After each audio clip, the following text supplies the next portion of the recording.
بسم الله الرحمن الرحيم. السلام عليكم ورحمة الله تعالى وبركاته. جود هامبا خيرتك لدود dabcan hawada tooska looga daawareysay beel kasta iyo goob kasta oo ku sugantii waxaan idileenahay hay kulan barwaaqeeda kuna soo dhawaada war waxaan idinka haydhay dalka gudihiisa dunida dacaladeeda degbo iyo tulaba oo dabcan idinkaga imanaya studio telefishinka madaxa banaan ee Bulsha TV xaruntiisa magaalada Hargeysa. warkana waxa uu diyaar ah anigoo ah Faisal Fifa. qodobada warkayga habeenkan caawada wadeel ugu door karoonana waxa ka bida golaha wada tashiga iyo toosinta qaranka Soomaaliland ayaa maanta shaaca ka qaaday in aanay ka noqonayn go'aankoodii ay ku aasaaseen golahaasi. qaar ka mid ah dalada naafada qaranka ayaa maanta cabasho la hortagay xafiiska wasiirka wasaaradda dibadejinta. gudida wanaag farista iyo xumaar heebida ee gobolkaasi Togdheer ayaa dhalinyarada gobolkaasi uga digtay aafada qabyaalada. dadweynaha ku dhaqada magaalada Burco ee xarunta gobolkaasi Togdheer oo dareena diidma ah kaga soo horjeestay kala qaybsanaanta ku tibi ciyaaryahanadii gobolkaasi Togdheer. qaramada midoobay oo baaq u dirtay jasiiradda Malta in aanay dalkeeda ka saarin qaxoontiga Soomaaliga ee ku sugan. inta sida wadeel waa qaar ka mid ah qodobada warkayga ugu door karoole ee bikiyatada u diyaar garooba warkaygii oo fidsan.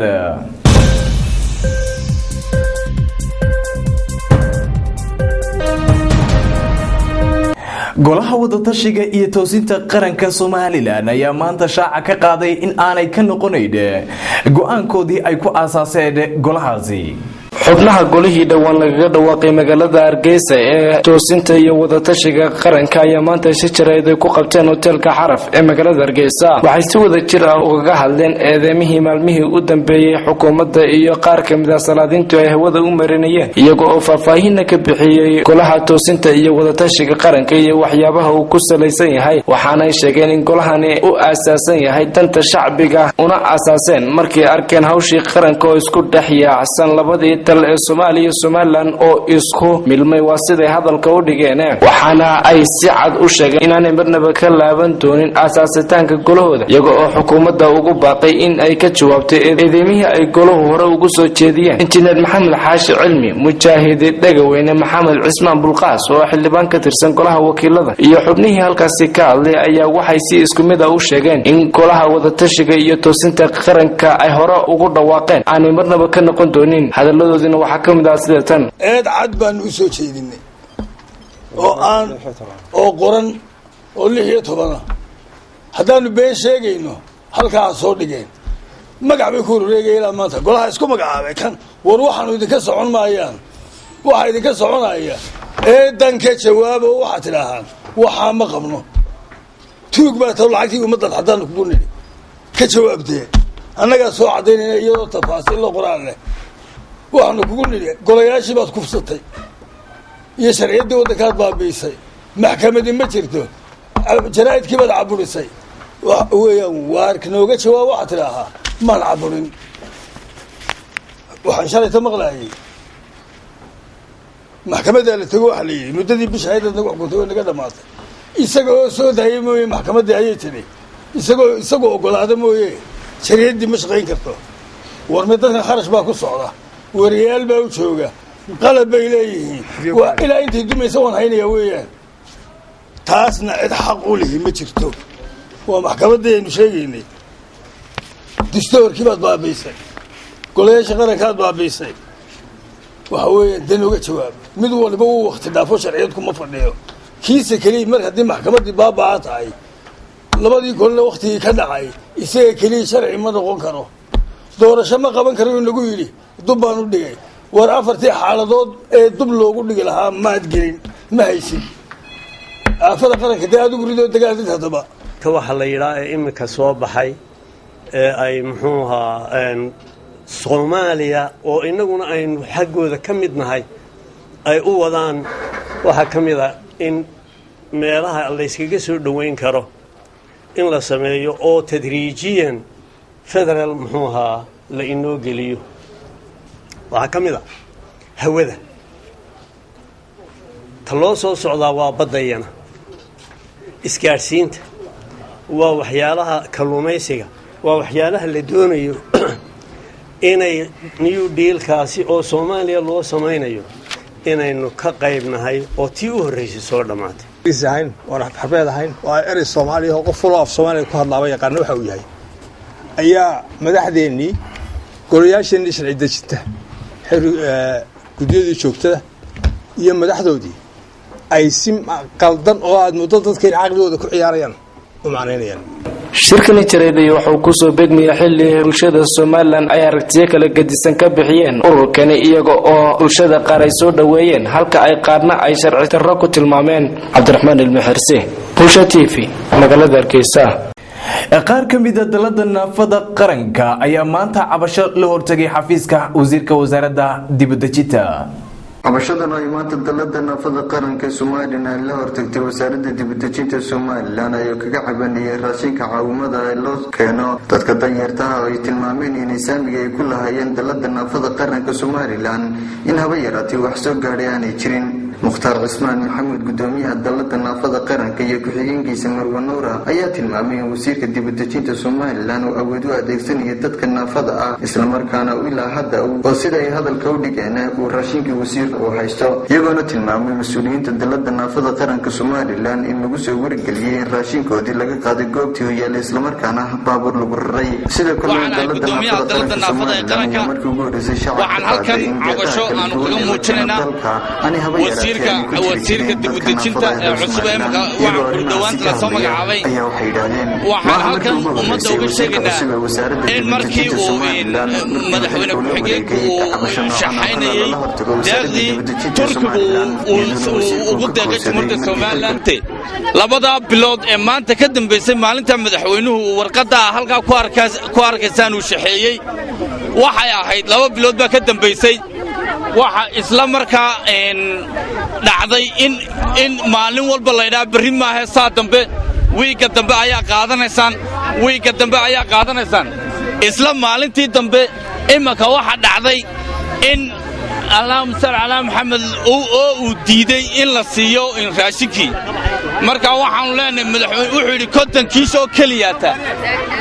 kiis oo qaata buu marka konta kaakiis 300 iyo guul darro waxa ah markabkii Turkigu keenay ee dadka jilicsan ee reer Soomaaliland loo keenay in maanta maxay hayday naafadii 300 ee kiishee loo qoondeeyay rag wasiiri ay awood u sheegtaan oo amarkii madaxweynaha iyo ku-xigeenkuba ay qeyliyeen wasiirka cusub ee wasaaradda dibadejinta Soomaaliland iyadoo dadka naafada ay ku dhaqan Soomaaliland ay aad uga cabanayaan wasiirka cusub ee wasaaradda dibadejinta Soomaaliland walow si aan looga intilaabada ay qaadi doonto xukuumadda madaxweyne Axmed Silaanyo xal ugu raadin doono dadka cabashada ay ka soo yeedhaysa ee naafada iyo dadka jilicdasan isugu jira ee musuqmaasuqa baahsan lagu sameeyo caawimada loogu talagalay Cabdiraxmaan Fantastic Bulsha TV Hargeysa gudida wanaag fariista iyo xumaar heebida ee gobolkaasi Togdheer ayaa dhalinyarada gobolkaasi uga digtay aafada qabyaalada gudida wanaag fariista iyo xumaar heebista gobolka Togdheer waxa la shirjiraad ku qabtay xafiiska ay ku leeyihiin magaalada Burco isla markaasina ka warbixiyay sida ay uga howlgalaan gobolkani kuna guubaabiyo guud ahaan bulshada ku dhaqan gobolka Togdheer sida ay uga feejignaan lahaayeen waxyaabaha dib u dhaca u keeni kara isla markaasina ku dadaalaan sidii u cilib tiri lahaayeen shakhsiyaadkan shanxumada ku kaca iyagoo tilmaamay haddaan laga hortagin in ay keeni karto cadaale waxaana ugu horeyn halkaasi ka gudoomiyaha gudida wanaag fariista iyo xumaar heebista gobolka Togdheer Cabdiraxmaan Axmed Raage isagoo soo jeediyay in ay meel uga soo wada jeestaan akhlaaq xumada lana cilib tiro falalka aanay banin diinteena islaamku waxaana hadaladiisi ka mid ahaa reer Togdheer odayaal culimo salaadiin waxgarad ay soo yimaadeen waqtiga la asaasay hay'adda sababta loo asaasay ahayd fusuq badan oo soo baxay oo khamrigu ka mid yahay oo tifiyada ama fiidiyada xunna ee markaa daawada ay ka mid yihiin way ka mid yihiin diicayga iyo markaas ilaahayga ama muqaddasaadka la caayo oo munkaraadka ay ka mid yihiin khamriga way ka mid yihiin markaa habraayo nimada isla baxay dibadaas isla baxa intaas waxay ahayd markaa arrimaha keenay in iska kaashadaan dadweynihii oo yidhaahdaan sidan ku noolaan kari mayna aynu la kaashano dowladda inama ay ku kacno mutadawiciin ay ku shaqeyno marka waa aragtaan odayaal iyo culimo iyo waxgarad uu isugu jiraan sidaa darteed baa markaa mutadawiciin ay ku yihiin oo ay ku shaqeeyaan mushaar ma qaataan waxaa markaasi xusid mudan in markaa hawsha dadweynuhu nala gacan qabtay ganacsatada shidaaleyda xawaaladaha iyo dadka kale markaasi khayrdoonka intuba ee masaajidda jooga intuba waxa weeye way ka qayb qaataan hawshan nimboolku ka geystaba ujeeddaduna waxa weeye waxaan rajaynaynaa ilaahay agtiisa inuu ajir kaga helno meel wanaagsanna way maraysaa waxyaalaha ugu badan ee hay-addu qabato waxaa ka mid ah khamrigii dee kaalmaal ahaan jiray ee furaan jiray ee 2011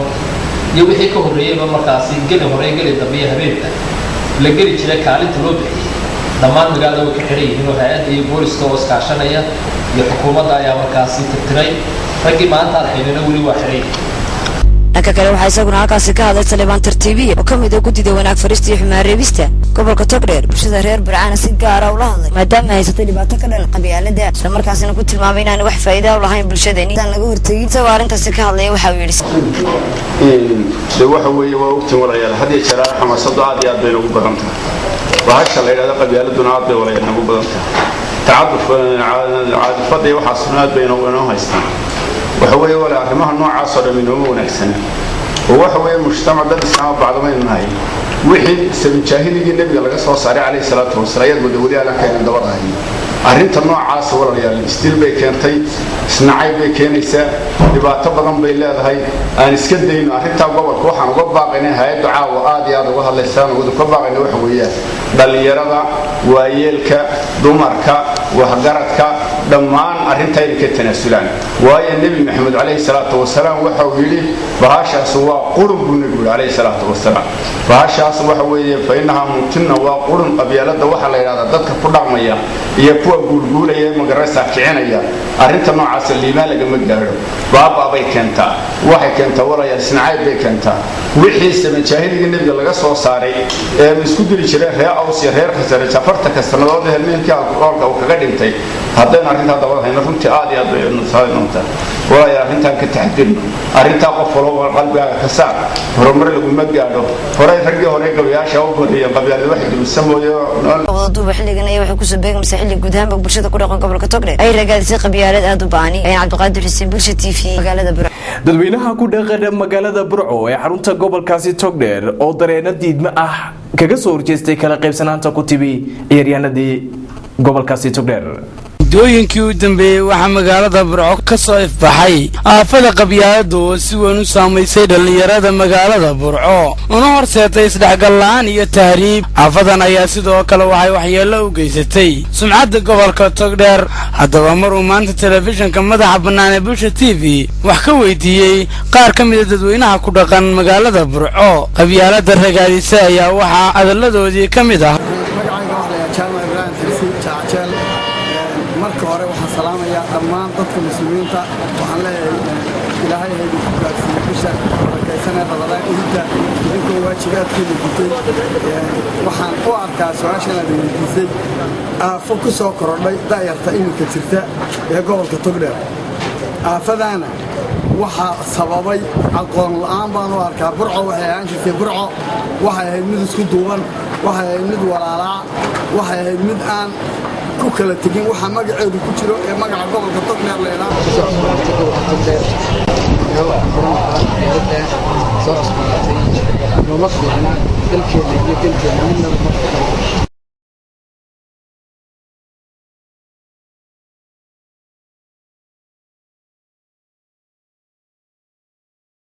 si kastaba ahaatee xukuumadda Somaliland waxgaradka iyo siyaasiyiinta ayaa ka gaabiyey isdhexgalka iyo walaalaysiinta dhalinyarada gobolka Togdheer Sakariye Sheekh Maxamed Cabdi Sakariye Jeylani bulsha TV magaalada Burco xildhibaanada golaha deegaanka ee degmada Boorama ayaa ugu baaqay dadka xaraanta kariya bisha barakaysan ee Ramadaan in ay xushmeeyaan isla markaana qadariyaan karaamada ay leedahay bisha barakaysan ee Ramadaan dhanka kalena xildhibaanadu oo maanta ugu warmeeyay fidyeenada magaalada Boorama waxa ay ka hadleen dhismayaal wadooyin oo ka socda magaaladaasi Boorama qaar ka mid ah xildhibaanada golaha deegaanka ee degmada Boorama oo shir jiraayad ay ku qabteen gudaha magaalada Boorama iyo shirkan jiraayad kaga hadlay arrimo badan oo ay ka mid yihiin inay ka waaniyaan dadka iyagu ka ganacsada xaaraanta maadaama lagu guda jiro bishii barakeysnayd ee Ramadaan. waxaa kaloo ay xildhibaanadu shirkoodan jaraa'id ay kaga hadleen jidadka magaalada Boorama oo muddooyinkii u dambeeyay ay arrintan ahayd mid hadal hayn badan isla markaana bulshadu ay arrintan ay walaac weyn ka muujiyeen. haddaba xildhibaanada golaha deegaanka degmada Boorama oo arrimahaasi arrimo kale ka hadlaya shirkoodan jaraa'id ayaa waxa hadaladoodii ka mid ahaa shirkan dulicdiisa ayaa waxay tahay inay kaga hadlaan macnaha dadka xaaraanta ku karinaya suuqyada ama meelaha qarsoon ku karinaya inay kaga hadlaan oo ka waaniyaan ayna soo maraan oo ay meelaha ay tunsan yihiin ay soo maraan. waxaan mar labaad ka hadlaynaa arrinta jidadka oo runtii intan Ramadaanka hadalhaynteedu badan tahay in jidadka sideeda markaas loo ilaaliyo aanan la ogolaanaynin ciddii maxaa la yiraahdaa meel jida dhisanaysa. inkastoo waxyaabihii aan ka hadlaynay ay ahaayeen oo u badnaayeen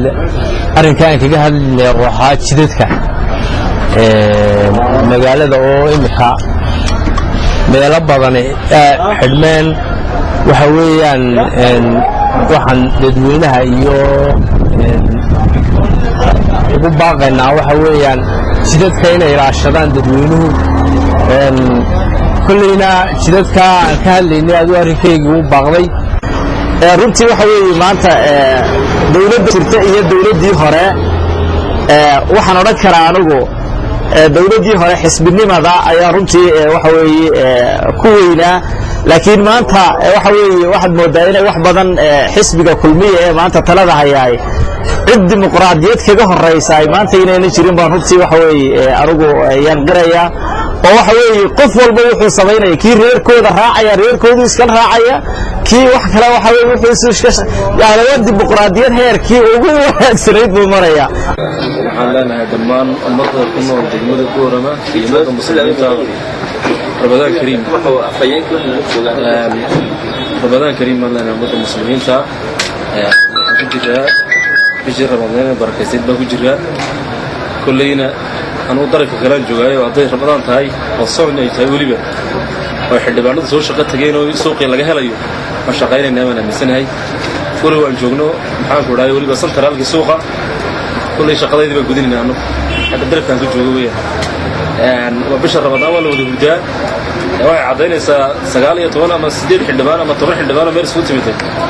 inay fircoon badan ku jirto. si kastaba haatee shirkan jaraa'id ay qabteen qaar ka mid ah xildhibaanada golaha deegaanka degmada Boorama ayaa waxa uu ku soo beegmaya xilli uu khilaaf weyn ka taagan yahay dadka magaalada Boorama taasina ay dhalisay inay xildhibaanadu ay ku kala aragti duwanaadaan arrintan jidadka magaalada. Xasan Xasan Ismaaciil Sherbiyare, Bulsha TV, magaalada Boorama. wasiir ku-xigeenka wasaaradda arrimaha gudaha ee dhinaca gobolada Ismaan Garaad Sofe iyo waliba agaasimaha waaxda gobolada iyo degmooyinka ayaa maanta kormeer ku tagay magaalada Gabiley. wasiir ku-xigeenka wasaaradda arrimaha gudaha Soomaaliland Ismaan Garaad Sofe iyo agaasimaha guud ee waaxda gobolada iyo degmooyinka Maxamed Cali Maxamed ee wasaaraddaasi ayaa maanta kormeer ku soo maray mashaariic maayirka degmada Gabiley sheegay inay dhamaystireen muddadii 6 bilood ahayd ee ay xilka hayeen oo muran xooggan ka dhashay. kormeerka waftigaasi oo ku wehelinayay maamulka gobolka dawladda hoose ee degmada Gabiley iyo xildhibaano ka tirsan golaha deegaanka Gabiley ayaa ka bilaabmay guriga martida ee degmada Gabiley oo maayirka Gabiley hore u sheegay inay dhamaystireen dhismihiisa iyo qalabayntiisaba taasi oo waftigu ku hungoobay inay halkaas ugu tagaan qalabkii maayirka Gabiley sheegay inay dhigeen isagoo maayirku halkaasi ka sheegay inay qalabkii guriga martidu yaallo faaradda. kormeerka waftigaasi wasiir ku-xigeenka hogaaminayay ayaa lagu soo maray 6 dugsi oo maayirku hore shir jaraa'id ugu sheegay inay qaar ka mid ah dhismahooda dhamaystireen halka ay sheegteen inay qalabeeyeen laakiin markii la tagay dugsiyadaasi oo la soo arkay iyagoo kuwii la dhamaystiray qabiyihiin wali halka kuwii la qalabeeyna loogu tagay dhagaxaan iyo caagado dugsiyadaasi oo ardaydu ku fadhiistaan. maayirka iyo xogayaha oo ka warbixinayay dugsiyadaasi ayaa sheegay in qalabkii dugsiyadaasi ay hore u sheegeen inay qalabeeyeen ay jiraan shirkad ay qandaraas la galeen oo sameynaysa kuraasta iyo miisaska dugsiyadaasi iyadoo aanay haynin heshiiska ay shirkadda qandaraaska kula galeen.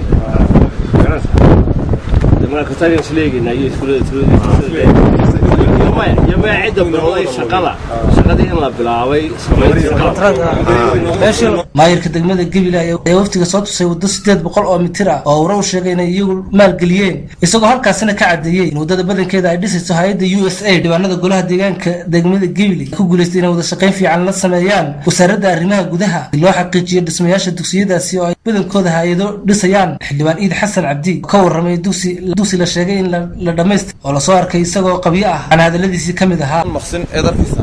labadii maqsin ee ku yaalay sanlaawaha ama meesha loo yaqaan Hillac Weyne